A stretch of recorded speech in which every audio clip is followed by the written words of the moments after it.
Hey YouTube, Wheelie Man here. Just want to give you a quick update. It's been a while since the last we spoke, but here is the latest and greatest from Tesla update version 9.0 software. Just got the update last night, so we can go through a quick overview and walkthrough of the changes. So again, this is a 2017 Model S P100D, and we're going to walk through the new configuration. This is AP 2.5. So here we go. Up at the top, we still have your same icon, lock, unlock, charging, and your garage door opening, plus your seat configurations. Hit the T. What's new and changed? When you hit the T, Model S, we have the Atari games. So tap on that, and you've got your Atari console comes up, and you can tap that button if you want to make it full screen. And here's your drop-down list of all the new Atari games that are available. Lunar Lander, Missile Command, Centipede, Asteroids. Exit here, exit. Done. Okay, back to that. So anyway, moving on, what you'll notice is the navigation screen is always on, but more on that in a second. So moving along the top row, we now have this new icon for AP 2.5 and up, I believe. You see, it looks like a little camera, red dot's recording. That's the dash cam icon. Red dot means recording. If you tap it, you'll see a little download icon. As I understand it, that will download the last 10 minutes of recordings to the actual USB drive. USB drive just gets plugged in right there, right to that USB port right there. Show you a little better view of it. A little dirty down there, but anyway. So, and then you can just pull out the drive and plug it into your laptop, etc. Download the footage. There you go. Right now I am on Wi-Fi, so that's pretty much the new changes in the top row icon. Scrolling down here, one of the default screens you'll see is the music icon. So before, you had the top row, there was music and calendar, etc., a few other things. Now everything's kind of been re-designated down to the bottom row. So let's go over this. Quick left, touch your icon, pulls up. So here's your new screen. Quick controls, essentially all your original controls that used to be on the previous software are here. So you've got exterior lights, fog lights, lock, unlock, open, front and rear hatch, or rear hatch, front trunk, and the charging port. You can also adjust the display brightness. Next is suspension. So this readjusts your ride height if you have smart air suspension and automatic lowering, etc.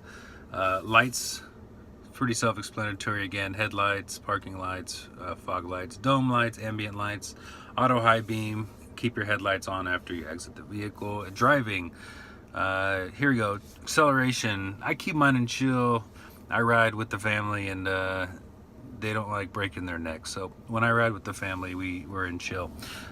Keep the regenerative braking standard, traction control, and your other modes right there. So we've got autopilot next.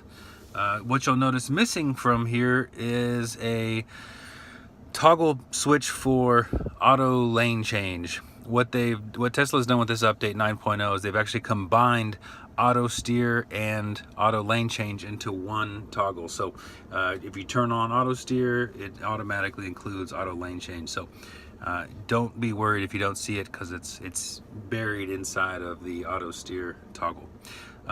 Summon, speed warning limit, forward collision warning, automatic emergency braking, and obstacle aware acceleration. This is something new.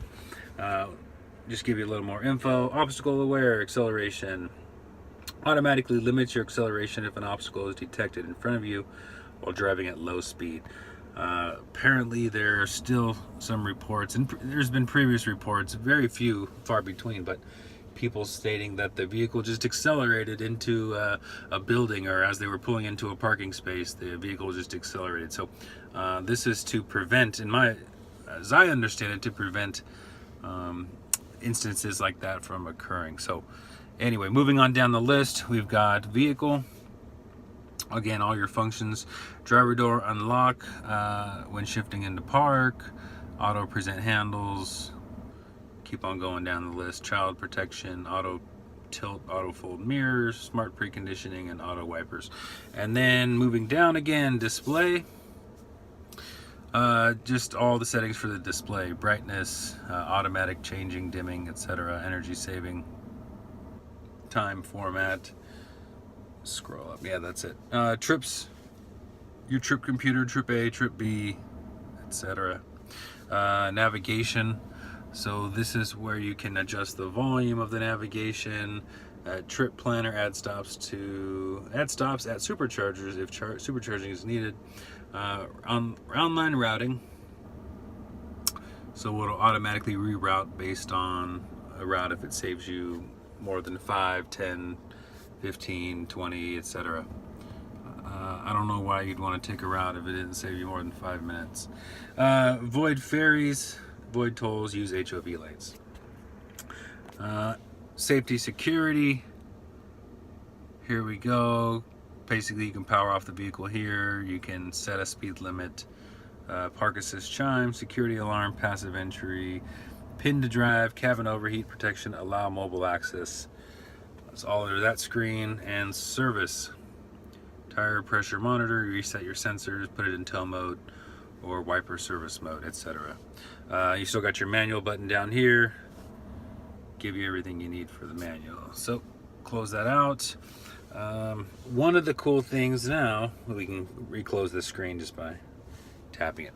So as you see, the music selection screen and navigation are present. You can highlight or drag this up. It looks like that's about all I get. But you can drag it down, but it'll never go full screen. So gone are the options to go full screen and to toggle this to the top and switch the top and the bottom screens. Essentially, your map screen is now your permanent background, if you will. So we'll close that up. You've got your music. You can completely close it. You can pull it up and pull it all the way down if you just want full nav. This little toggle icon's new. So this is essentially what was listed at the top of the screen on the previous version of the firmware. So here we go. There's your calendar, energy, web, so your web browser, camera, your phone, your call icon if you want to dial, and your charging. So pretty much you can set this for your limit that you want to charge at, your current amp charging, scheduled charging, etc. So plunge this back down. Here's your seat heating icons. Again, those are still here. Tap it once, turn on, turn off, high, medium, low, off. Tap the fan button and it pulls up all of your HVAC controls. You can change the mode, head, feet, windshield, head, feet, etc. You got your fan speed in the middle. You can power it completely off. Over here, turn the AC on. If you have, bio defense weapons, AC filtration, etc. That's there, and then you've got your air recirc. So someone asked where the new heated seat warmers are for the back seats. Well, so if you again open up, tap the fan on the left, you'll tap the heating icon, and then you see right there, heated windshield. You've got the heated steering wheel, and then you've got the actual seats. You can individually select to heat and high, medium, low, or all off. So that is the new place to locate the seat heaters. Again, same adjustability for the passenger. They can control theirs from there.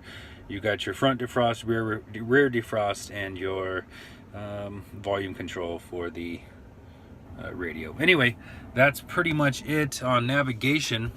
You've got your standard view up, north, south, etc. And that's pretty much it. Anyway,